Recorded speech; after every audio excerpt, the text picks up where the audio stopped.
until magbalik si Lord, no? We are living for Jesus. Amen.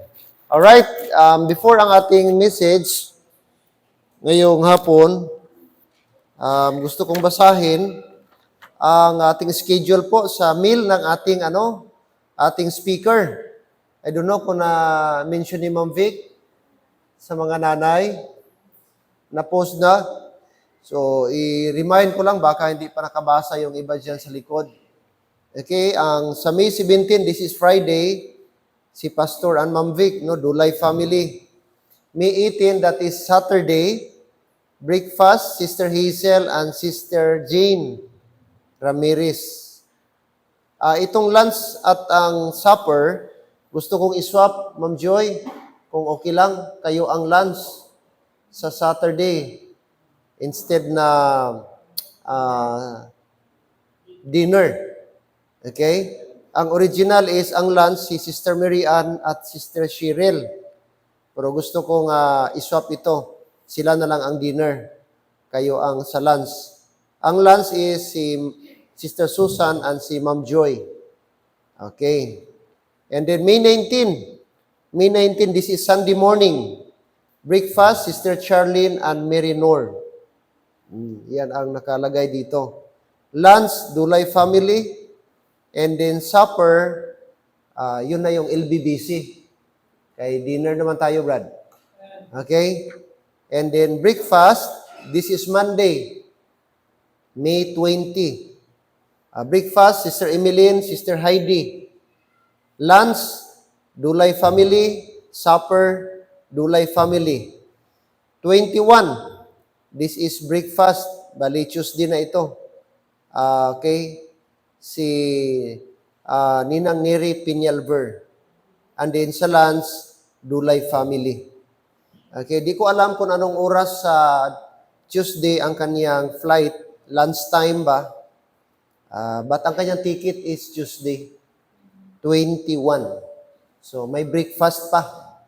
May breakfast. Bago natin ihatid sa airport. So dalawa lang sila. Couple ito. Si Pastor Joey and his wife. So, okay, magluto kayo ng gulay, wala man itong problema. Tapos, senior naman ito. No? Hindi na ito hakog.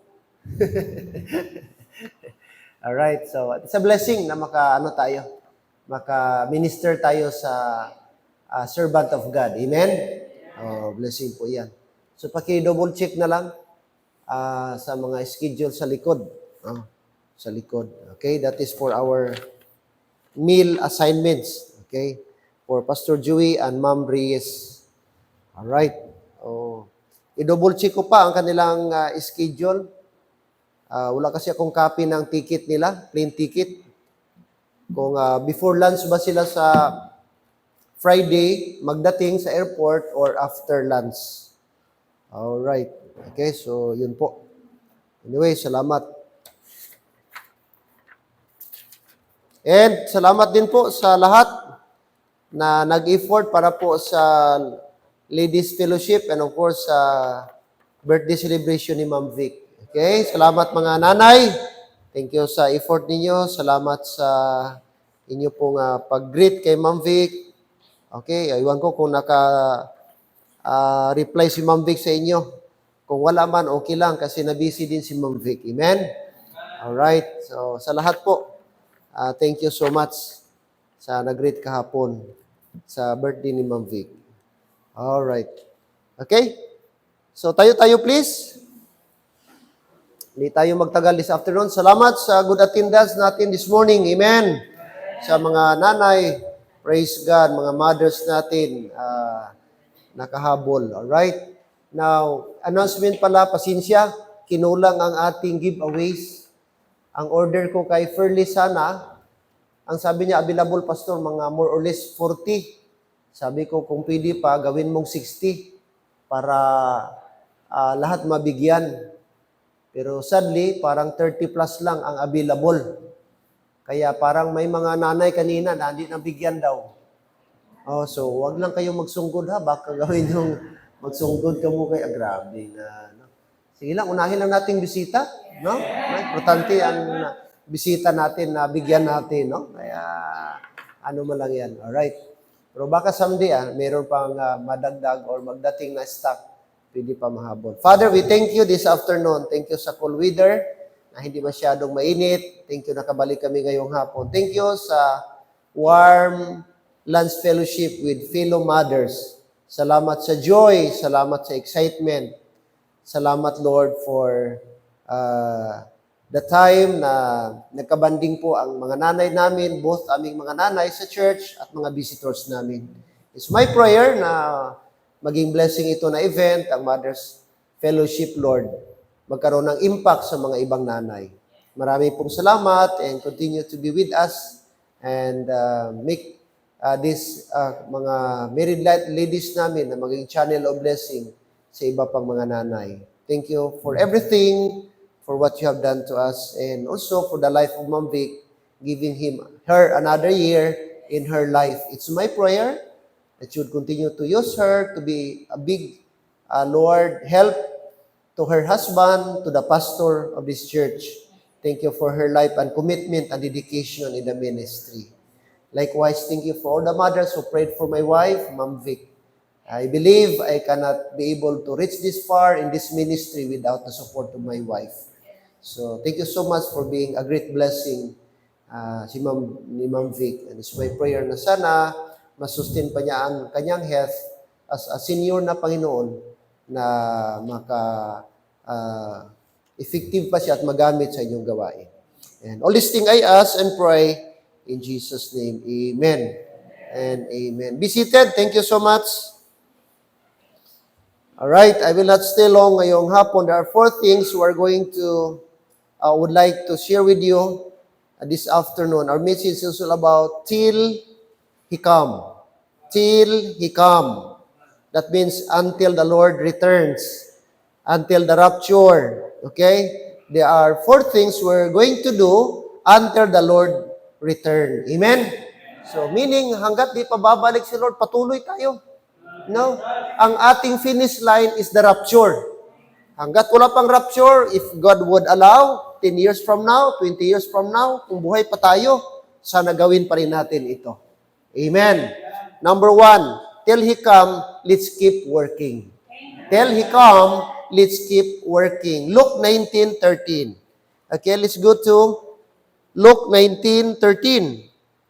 Luke 19:13. All right. This passage is all about the parable of the Lord Jesus Christ.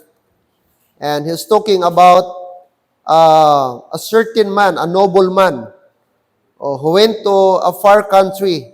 But before he left, he gives some instruction to his servants. He summoned his servants, he called his servants and gives some instructions. And here, in verse number 13, the continuation of his parable. Verse 12, he said, therefore, a certain nobleman went into a far country to receive for himself a kingdom and to return. 13, and he called his 10 servants, take note, he has 10 servants, and delivered them 10 pounds, and said unto them, occupy till I come. Okay? Notice the word. The master instructs his servants. He gave them specific instructions with the corresponding pounds. That is, maybe some talents. Maybe this is considered currency or certain portion of money. Okay? And no, after he gave this, he also gave instruction. And the very notable instruction that he gave is found in verse 13, the last phrase, occupy till I come. Okay, that is the word. The word occupy, get busy, invest, no? Do it, utilize it, cultivate this pound. Okay, make it a double. That is instruction. So, ibig sabihin, itong kanyang instruction is very important, no? Na dapat gawin po natin, no? So, gawin ninyo ito habang wala ako at hanggang pagbalik ko, gawin ninyo ito. Okay? Kailan sila mag-stop? Until He come. occupy till I come. So, it refers also to us, it's a parallel sa ating Christian life na gibigyan tayo ng instruction ng Panginoon. The same instruction, occupy. Okay? Occupy till I come. Primarily, sinabi niya ito sa mga Jewish people, but the application is still covered to us. Alright? That means we need to get busy. Don't relax. Don't stop. But work until the Lord return.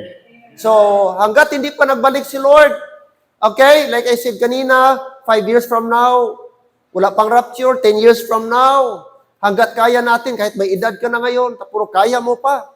Sabi nga doon, mga kapatid, retired but not tired. Amen? Oo. Sa secular, pag 60 ba, 65, retired ka na. Sa trabaho mo, tama? Pero sa gawain ng Panginoong Diyos, walang retirement. Ang ating retirement, rapture. At rapture. So, kahit tapos ka na sa senior, sa secular na trabaho, o sa public ka man, sa public school ka man, o sa public government, o private ka man, retired. Pero sa Panginoon, tuloy tayo. Kasi sabi, may saying, Ma'am Joy, to rest is to rust. To rest is to rust. Pag mag-stop ka na, kakalawangin ka na. That's why na kaya yung mga matatanda, ay alam mo, sa States, sa Europe, kahit mga matanda, ginatanggap ng trabaho. As long able pa. Actually, sa Pilipinas ba lang ang mga may discrimination? Punta ka sa ibang bansa, as long kaya pa. Mga Japanese, kaya pa nila. Mga 80 pa gani, gatrabaho pa. No. Ano pa sila? Very alert pa, very active pa sila. Kaya, notice, di ba mga long life, mga Chinese, mga Taiwanese, mga Japanese, bakit? Kaya active, wala sila ga-stop, di sila ga-stop. Kasi kung mag-stop sila para sa kanya, wala na, mag-deteriorate ang kanilang katawan. So same sa atin, kung mag-stop ka na mag-serve kay Lord, mag-deteriorate rin. No, marust ka. Instead na, maging blunt ka. No, maging dull ka na. Hindi ka na, pero kahit may edad ka, sige ka, ang isip mo, ang memory mo, patuloy ka nag-share ng gospel, hindi mawala yung mga verses.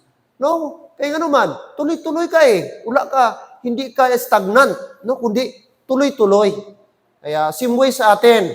Hindi lang ito sinasabi sa mga younger pa, kundi sa ating lahat. As long able pa, occupy till I come. Amen? So keep working. Keep working. Huwag tayong mag-standby. Huwag tayong mag-relax. No? Hanggat kaya pa natin, hanggat andyan si Lord, at hindi pa magbalik si Lord, wala pang rapture, trabaho tayo. No? Ang routine natin, gagawin natin, church pa rin tayo, keep witnessing, no? Get busy for God's work. Amen?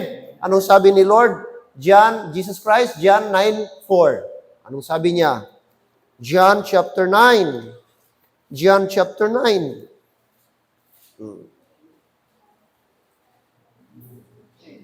Ano sabi niya?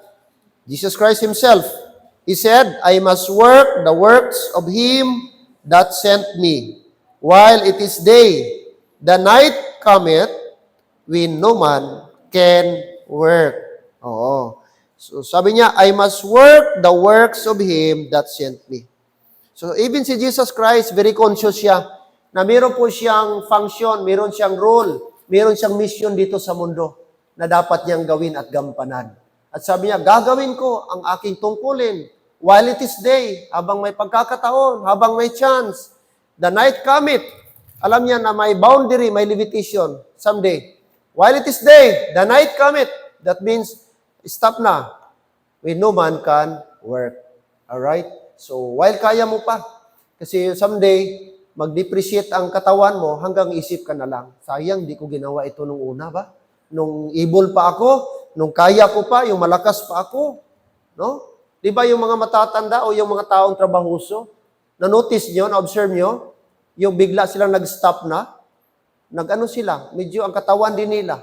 Kaya ginahanap nila, no? Ginahanap nila yung magtrabaho sila, hindi mo pwede silang ipa-stop kay mag-depreciate ang kanilang katawan. So, the same way sa Panginoon Diyos. Till I come. Galatians 6:9, anong sabi ni Paul? Galatians 6:9. And let us not be weary in well doing. For we shall what? In due season, we shall reap if we faint not. Okay? Let us not be weary. That is not, don't get weary, don't get bored, don't get tired. Alright? Just keep on. Let us not get weary in what? In well-doing or in doing good. No, wag tayong ma-bored. Wag tayong burn out. Wag tayong ano pang ibang term dyan? Ma-feed up or what? Okay? Instead, sabi niya, okay, because in due season, in right time, we shall reap if we faint not. Alright? So keep working. Keep working till He come. Alright? Mga men, keep working. Young people, keep working. Hello, amen? So wag tayong maboard na ginagawa natin parang routine. No. You know what? Ang gawain ng Panginoong Diyos, ito ang pinaka-exciting. No? Sa trabaho mo, maboard ka. Lahat na trabaho sa mundo, pwede kang maboard kay routine na. Stereotype. Pero ang gawain ng Panginoong Diyos, everyday is exciting. No? Everyday is, may ma-unexpected ka na mga blessing or mga experiences na ma-encounter mo along the way as you serve the Lord. No? Mga bagong tao, introduce ni Lord sa life mo, no? Mga bagong opportunities. No? Napakaganda po mga kapatid. Kaya let's keep working. Okay? Number 2, till He come, keep working. Number 2, till He come, keep following. Keep following. No? Follow the Lord. John 21. John 21. John chapter 21. Look at verse 22. John chapter 21, 22, and 23.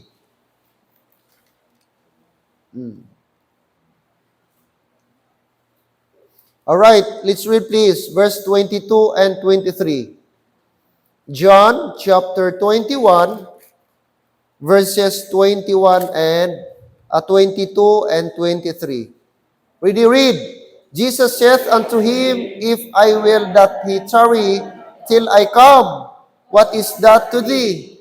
Follow thou me. Then went this saying abroad among the brethren, that the disciple should not die. Yet Jesus said not unto him, He shall not die, but if will that tarry till I come, what is that to thee? So ito po instruction niya sa kanyang mga disciple. Alright? Na sinabihan niya na, kayo po, no? Alright, huwag kayong mag-relax. Instead, mag-follow kayo. Jesus said, if I will not tarry till I come. Alright? Madiliman ako sa pagbalik. Okay? Follow thee. What is that? Follow thou me. So, kanino tayo mag-follow? Kay Jesus Christ. Amen. So, follow godly people. No? Doon tayo mag-follow. Hindi lahat ng mga tao worthy natin i-follow. Piliin natin yung mga tao na dapat nating i-follow. Diyan sa mga Facebook, di ba, dapat maraming mga follow dyan. Follower, ga-follow. Ang iba, kamangyan. Ang iba, si Ibana Ilawi. Uy, bantay kayo mga lalaki. Hello, amen? Piliin natin yung mga wholesome, piliin natin yung maging productive tayo. Yung maka-benefit sa atin. Pwede yung mga practical na mga bagay. Pwede ka mag-follow yung mga DIY, di ba? Marami kang ma-learn dyan. No? Paano mag-gardening. Marami kang makuha dyan ng mga yung iba ga-follow sa yung mga health conscious. Kami ni Ma'am Vic, ga-follow kami kay Dr. Willie Ong. Hello? Yun ba kayo? Yung makakuha ka ng yung makasira sa kidney. Ano yung makasira sa makakos ng mga cancer na pagkain. No, yung at least ma-aware ka ba? Makasira sa kidney mo. Yun yung mga vlog na worthy to follow. Kasi kung di ka maingat, Brad, may magpataka ka lang ka-follow dyan, ikakasira ng buhay mo. Pero ang pinaka-great natin na dapat i-follow is the Lord Jesus Christ. Follow me. Follow me. Many times in the Bible, gi-encourage tayo, follow me. Why? Because He's a perfect God. No? Doon tayo siya. I-follow natin yung mga tao sa church na mga godly people. I-follow natin yung mga may mga spiritual influence, yung mga taong spiritual. Doon dapat sila yung dapat nating i-idolize. Mali mo yung i-idolize, bro. I-look up natin ba? Di ba talaga maiwasan natin may mga tao tayong gina-look up? Pero dapat mga godly people. No, mga godly ang kanilang character. Okay? Don't just dahil kilala kayo, close kayo, pero ang buhay naman hindi naman sang-ayon sa Bible. Piliin natin yung mga tao na dapat nating i-follow. No? Follow the Lord. No? And if you're following the Lord, don't stop following the Lord. Keep following the Lord. Do not swerve. No? Sabi ni Lord, anybody who follow me, sabi niya, shall not walk in darkness. No. Hindi tayo mapariwara kung sa Panginoon tayo susunod. Maraming mga tao ngayon sa tao ga-follow. What happened? Oh. What happened, bad? Kaya sa tao sila ga-follow. Wala sa Word of God. Affected ang kanilang Christian life. Oo. Sa atin dito, dili tayo mag-follow sa pastor. Atin truth ang ating i-follow. Kung ang pastor wala na sa truth, then that's the time na i-unfollow mo siya. But as long the pastor preaches the truth, teaches the truth, then follow him. We need to be, truth seeker. Doon tayo sa truth mag-stick. Hindi dahil sa church, hindi dahil relative ko, hindi dahil nanay ko, nandoon, hindi. Dahil sa truth. Amen. Doon ang common goal natin. Ang common ground natin is the truth.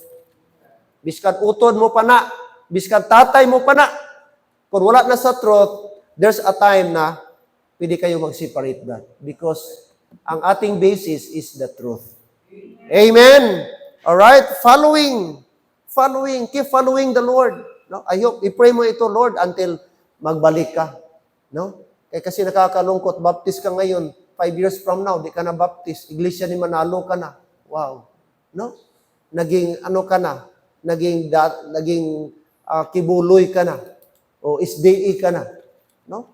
So, ibig sabihin, walay grounded, hindi ka stable, hindi ka Alright?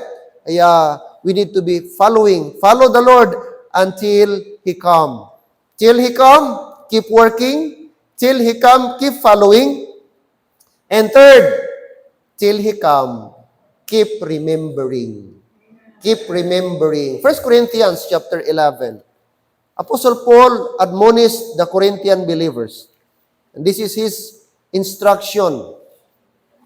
In this dispensation of grace, in this covenant of grace, this is his instruction.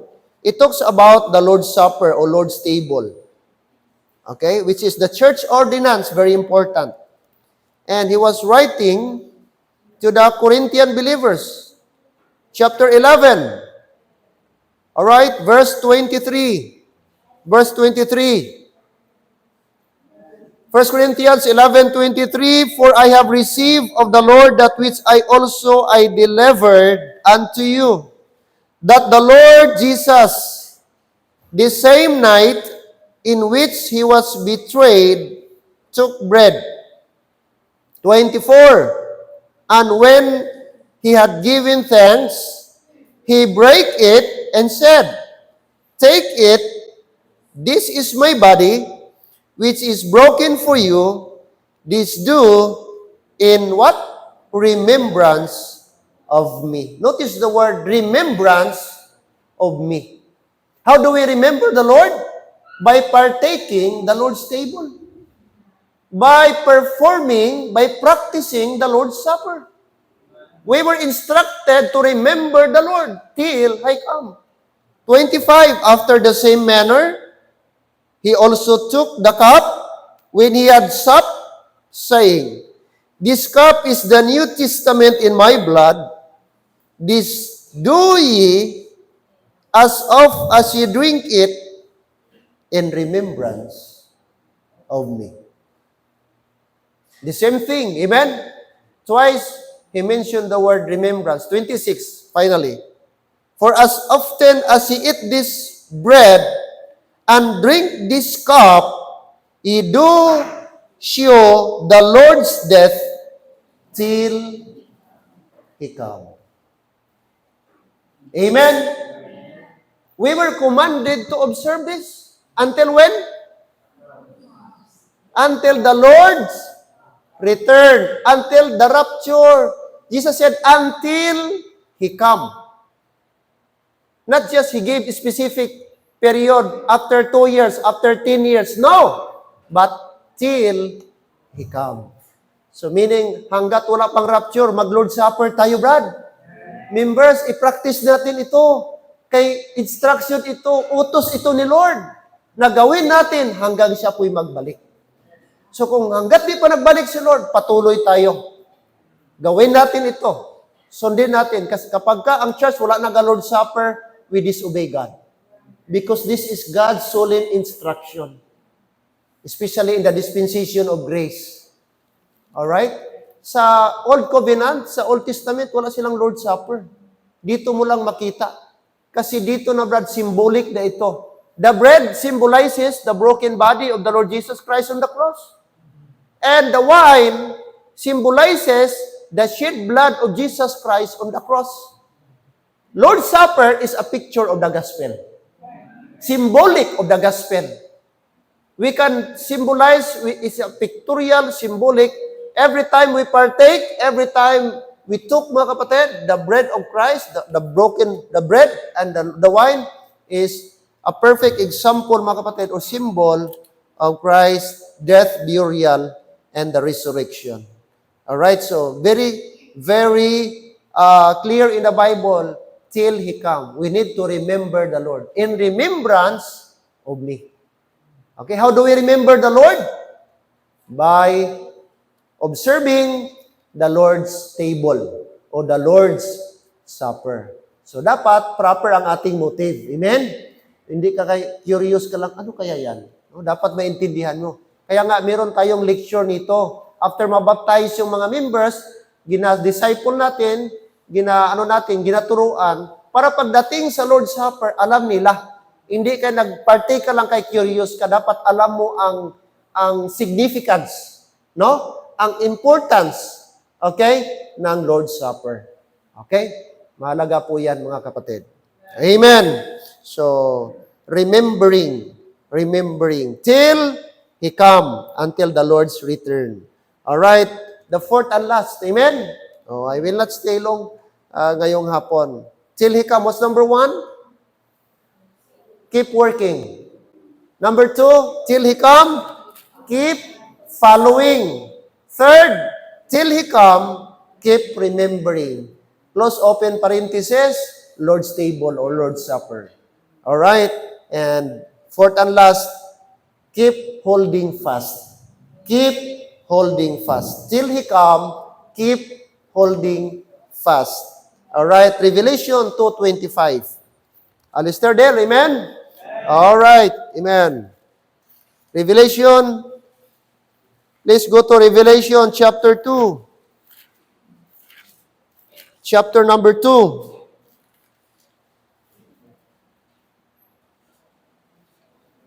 Verse 25. Verse 25. Let us read, please. Ready, go. But that which ye have already hold fast till I come. What is that holding fast? Yung holding fast that speaks about God's statutes. That means God's commandments, God's instructions, and God's teachings. Yung mga aral ng Diyos ba? Panghawakan natin. Huwag nating bitawan daw. Holding fast. I-clip mo. I-ano mo. I-defend mo. Isabuhay mo. Yun ang ibig sabihin ba ng holding fast? Kumbaga, you have a tight grip. Kung nakahawak ka, talagang ganun ba? Tight grip ang tawag doon. No, na hindi ka bibitaw. Kung ano yung tamang turo, holding fast. Gi-instructan tayo. Okay? Yung tamang doktrina, panghawakan mo. Ipaglaban mo. Yun ang ibig sabihin. Huwag kang bibitaw. Huwag kang mag-give up. Huwag mong isuko. Instead, holding fast. Amen? Kakalungkot ngayon, gina-embrace ng tao ang mali. Ang truth, ginadespise. Hello? Oo, Brad. Ang tamang turo, gina-reject, gina-despise. Pero ang mali, gina-embrace. Yun ang ugali ng tao ngayon. And even in the time of Noah, tingnan nyo, naniwala bang tao kay Noah, Brad? No. Sa time ni Lot, sabi ng angel, come out, there will be a fire from heaven. God is going to judge Sodom and Gomorrah. Because it's too wicked. Di na ma-afford ng Panginoong Diyos itolerate ang kasalanan. God is going to judge the city. Come out. O even si Lot, the Christian na, padugay-dugay pa, muntik na. Oh. Hindi sila naniwala sa truth. Hindi sila naniwala sa instruction. And look what happened, Brad. Na-destroy sila. Alright? Kaya sabi ng Panginoong Diyos, holding fast. You have already. Sabi niya, yung nasa inyo na, but that which you have already, hold fast till I come. Till I come. Oh? Anong sabi din ni Apostle Paul, yung kay Timothy? Oh? Alright, chapter 3, verse chapter 3, 2 Timothy 3:14.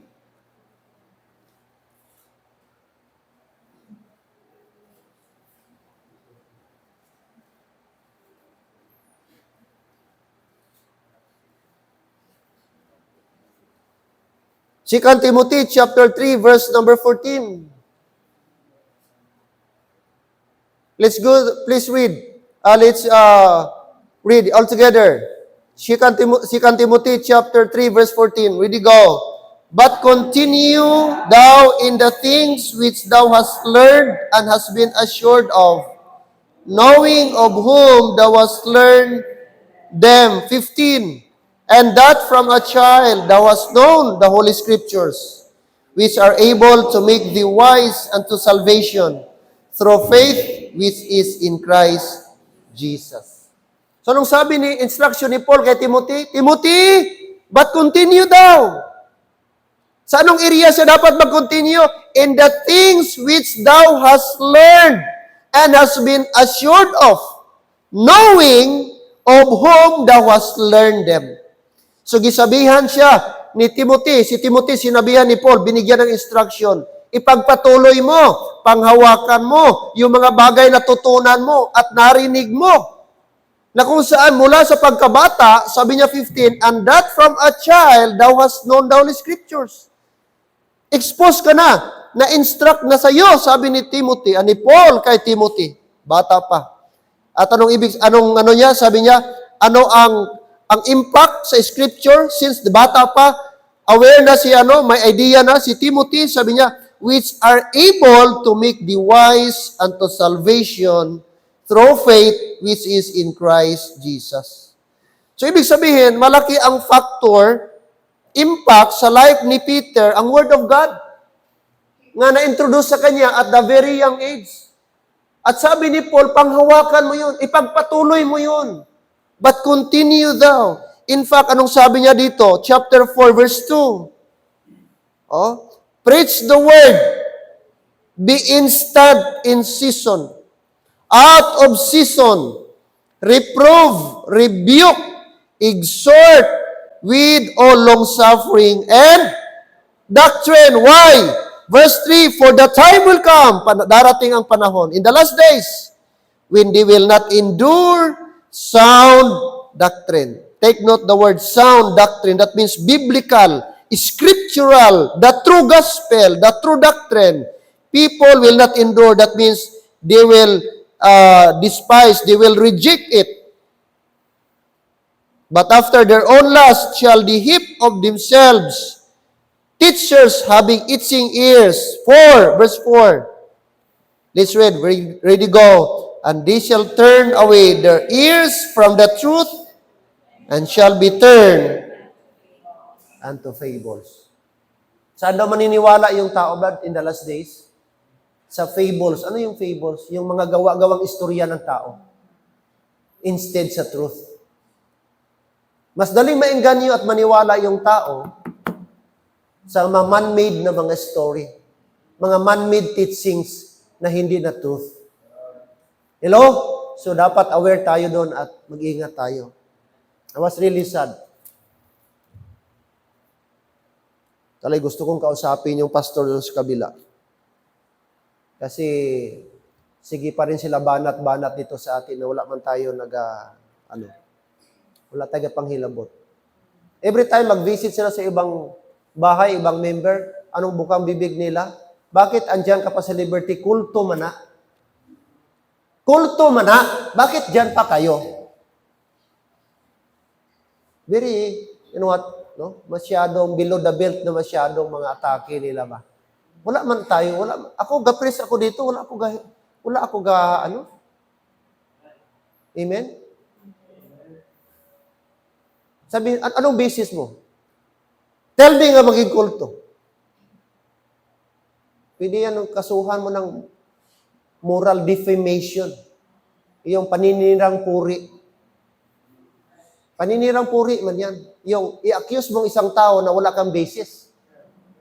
Nasabihin mo, aswang, wala kang basis, pwede ka kasuhan yan. Ay, ina siya, may kabit na, wala kang basis, pwede ka kasuhan ng moral defamation. Sinira mo ang kanyang puri, sinira mo ang kanyang pagkatao na wala kang basihan. Oh. Sabihin mo, kulto ka, anong basis mo? Ha? Dahil galit ka? Kaya, manglait ka ng tao na wala kang basihan? Amen? Kulto? Basin ka mo ang kulto, kaya ang inyong salvation, gadipindi sa sinner's prayer. Amen? Show me in the Bible na ang sinner's prayer, makasave. Give me specific verse sa Bible. And I will agree na ang sinner's prayer makasave. Amen? Masyadong ng mga tao. Kaya please lang, kung may mag-visit sa inyong mga tahanan, kayo, mga members, sabihin direct nyo, hindi kami bisitahe, kaya simba kami, may simbahan ko. Damo mga unsaved, amo tong bisitahan nyo. Damo mga hindi luwas, amo tong bisitahan nyo, nga bisitahan mo kami. Hello, amen? Sinabihan kong, sila Nanay Juanita, ginabisitahan dyan. Asawa pa, sama pa ng pastor, si Rubia, si Ma'am Ria. Tama ba yan? Masyadong insulto, malapit sa simbahan. Sabi, dito tayo na magsimba. Kay kulto mo ng Liberty. Nara pa kamuda, dito kita simba. Kita mo? May na lang kasi Nanay Juanita, biskan dili kay pag-o, nagsabat. Wait, talagsa lang gani, di gani kami kasimba. Kada Domingo, lapit pa dira sa ang Liberty, dito pa sa inyo. Oh. Di na gani kami, permi makasimba, kalapit-lapit lang, malakat lang sa inyo pa. Oh. Kaya may maayo man ang sabas ng tigulang. Di gani kami kabalik sa hapon, di gani kami kakumpleto simba. Lapit na lang, malakat lang, kadto pa sa inyo.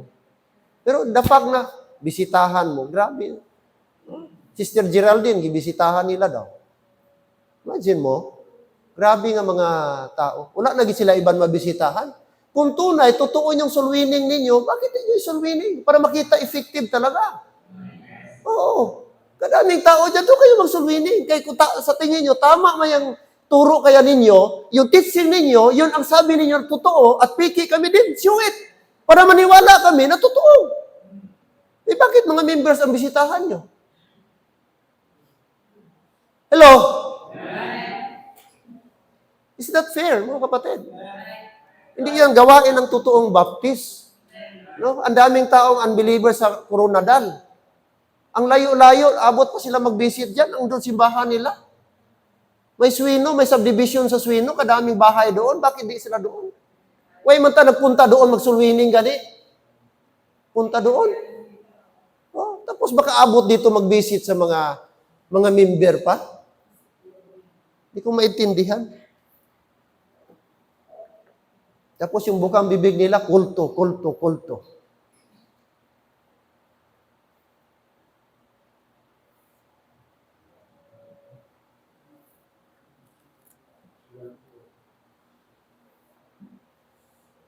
Holding fast. Amen? Holding fast. Panghawakan natin. Kung ano ang truth. Ano yung tamang turo sa Bible? Kapatid, holding fast. Huwag kang mag-give in, huwag kang mag-ano kapatid, huwag kang bibitaw. Oh, si Paul sabi niya, ipagpatuloy mo, Timothy, but continue daw. Ano yung mga bagay na narinig mo sa akin? Ano yung bagay na na-learn mo sa akin? Ipagpatuloy mo. Kay bata ka pa. Oh, child ka pa lang. Yun na yun. No? Napakinggan mo na yun. Yung tamang aral. Okay? At sinabi niya, verse 16, all scripture is given by inspiration of God and is profitable for doctrine, for reproof, for correction, for instruction, that the man of God may be truly furnished unto all good works. Preach the word. Amen? Di tayo magpa-intimidate, no? Balaan mo pag alam ng diablo na nagatrabaho tayo, nagatrabaho din yung diablo. No? Alright? Kaya let's keep, di tayo magpa-intimidate, di tayo magpa-sidetrack sa gawain, no, sa diablo mga kapatid. Focus lang tayo. Kita natin ang Panginoong Diyos, nakita natin ang result sa ating pagpatuloy. No? May mga tao na kaintindi, may mga tao na appreciate nila ang gospel. What a blessing. Oo. Ganda ang feedback doon. Nag-preach tayo sa Barrio Size, relative ni Sister Nining Sulit. Oh, ganda ang feedback. Oh. Na-bless sila sa message, sa gospel. Oh. Kaya, ano tayo mga kapatid? Doon tayo sa truth. Holding fast. I hope and pray na, ano mga kapatid, kung ano yung totoong teaching, embrace natin. And be observant reader. Be an honest reader. Kung may mga bagay ka na hindi mo naintindihan, huwag kang mag-judge ka agad. No, pray ka, Lord, ano ba ito? Pwede kang magtanong, huwag kang agad na, may narinig ka ganit na, something new, iba na kaagad. No? Try to analyze, contextualize. No? Ano ba ang context nito? Kanino ay sinabi? O, intindihin natin, kanino ba ito? Para ba sa atin ito? Sa Hudyo ba o sa ating panahon ngayon? Oo. So, rightly dividing the word of truth. No? So, to unlock the confusion, rightly dividing the word of truth. No? So, doon lang mga kapatid, maintindihan po natin yan. Okay? So, there are 4 things nag-encourage tayo this afternoon that we're going to do till He come. Keep working, keep following, keep remembering, and keep holding fast. Oh.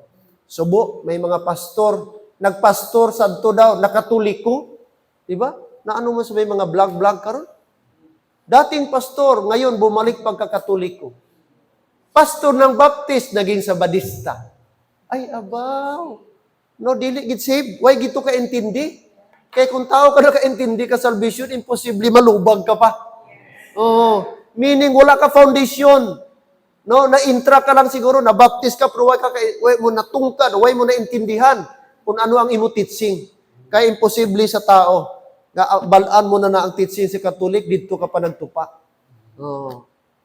Na kapatid. That's why I hope and pray na sana mga young people, makinig kayo sa mga teaching, preaching. Kaya malaking bagay ito habang nag-grow kayo.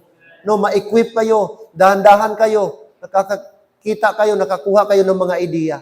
Oh, hindi na nag-grow lang kayo tapos pag someday wala na kayo, kaya wala gali. No, wala. Sabi ng Psalm chapter 23, ang mga ungodly, kita mo doon, ang isa, ano Brad? Ang blessed man, anong tawag sa kanya? Is like a tree planted by the rivers of water. Ang ungodly, his chaff. Tree and chaff. Tree versus chaff. Oh, kaya wala man siya, chaff man siya, upa, pag napabot sa hangin, lupad. Oh, why gamot? Oh, why nakaugat? Why foundation? Oo. Kaya I hope and pray till He come. Amen? Gawin natin ito. Shall we pray? Let's bow our head and let us all stand. Father God in heaven, we thank you for this afternoon. We thank you for your grace and mercy to us. Thank you for the great fellowship this morning and the success of our Mother's Sunday. Thank you for all the mothers na naging kasama namin, and I hope and pray na somehow, Lord, na-remind kaming lahat sa message this morning. And salamat po sa mga anak, mga apo na nag-share ng kanilang thoughts and nagpasalamat sa kanilang mga parents. And help us, O God, na patuloy naming i-appreciate ang aming mga mama, aming mga mothers, mga lula, na only during sa Mother's Day, but every day. Pasalamatan namin sila, i-appreciate namin sila ang kanilang contribution sa aming buhay. Maraming salamat sa all mothers in our church, mga lola and mothers, Lord, naging part po ng aming local church. It's my prayer na yung mga bisita namin na nanay, someday they will become, Lord, officially member of this church. I pray for them soon, they will follow the Lord in the water of baptism. Not just be a regular visitor, but it's my prayer that someday they will be scripturally baptized and follow the Lord. Thank you for those mothers also who do the follow-ups, who make the follow-ups. Thank you. And sa mga na-invite namin na first time, like sa teacher ni Clint, na na-invite ni Ma'am Vic, relative ni Nining Sulit, how we wish na we pray, Lord, na ma-follow up din namin at masiran pa ng gospel. Ang mga anak ni Ninang Neri, Lord, kanina yung dalawa, sana Panginoong Diyos, someday, maging regular din sila na visitor. And I believe ang desire ni Ninang Neri na someday, maging kasama din niya ang kanyang mga anak dito na mag-serve sa Panginoon. Lord God, kaya I hope and pray, i-grant mo ang kanyang desire, ang kanyang mga apo, madala dito. Kami lahat, gamitin niyo, Lord, kapitbahay man, tita namin, sino man, Lord, na sana po ay maging channel po kami sa inyong gawain. Thank you so much, and thank you for the lesson this afternoon, that there are things that we need to do. We will not stop. We will not give up. We will not relax. Instead, we will do it until you come.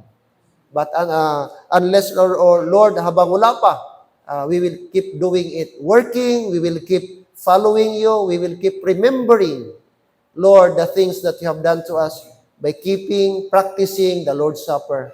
And above all, holding fast the real teaching, the real doctrine of the Bible.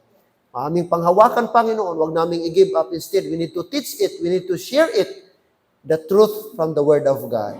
As you bow your head and close your eyes, it's a privilege, mga kapatid. Tayo ngayong hapon, we cannot do it by our own strength. We need the grace of God, we need the power of God na isustain niya sa atin, na magawa natin ito until He come. You cannot follow the Lord without the help of God. You cannot work without the grace and mercy of God. We cannot remember the Lord without His power. And we cannot be able to hold fast the real teachings without the mercy and power of God. This afternoon, we need the grace of God. Let's come to the altar and pray, Lord, I want to do it until you come. I do not know how long we wait, Lord, sa rapture, but please give us grace na until you come, we will keep working. Until you come, we will keep following. Amen? Amen? Come on the altar. If you have been blessed, if you have been reminded this afternoon that there are things we need to do until you come, until the Lord's come. Hanggat hindi pa magbalik si Lord, kapatid, patuloy natin itong gawin. Huwag tayong manghina, huwag tayong mapagod sa paggawa ng mga bagay. Keep witnessing, keep sharing the gospel until He come. Amen. Amen. Come to the Lord, pray to the Lord, Lord, use me until you come. Sana kasama ko ang aking family mag-serve sa inyo. Hindi lang in certain period, but until you come, Panginoon. Amen.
Dear Father, we thank you, Father God, Lord, sa instruction niyo po sa amin.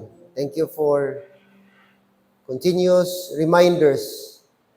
And it's my prayer this afternoon na ang mga bagay na aming narinig would continue to lodge in our heart and mind. And help us, Lord, by your grace, na we will put it into practice. Thank you, Father, for the whole day sa success ng aming event. Thank you for the sweet fellowship sa mga nanay and even mga instruction din, mga meeting nila with this afternoon after the lunch. I hope and pray the love, the unity, and harmony among our married ladies will continue and mag-grow pa, Lord, mag-deeper pa ang love, ang relationship ng bawat isa. Thank you so much. And I'm so happy as a pastor of this church.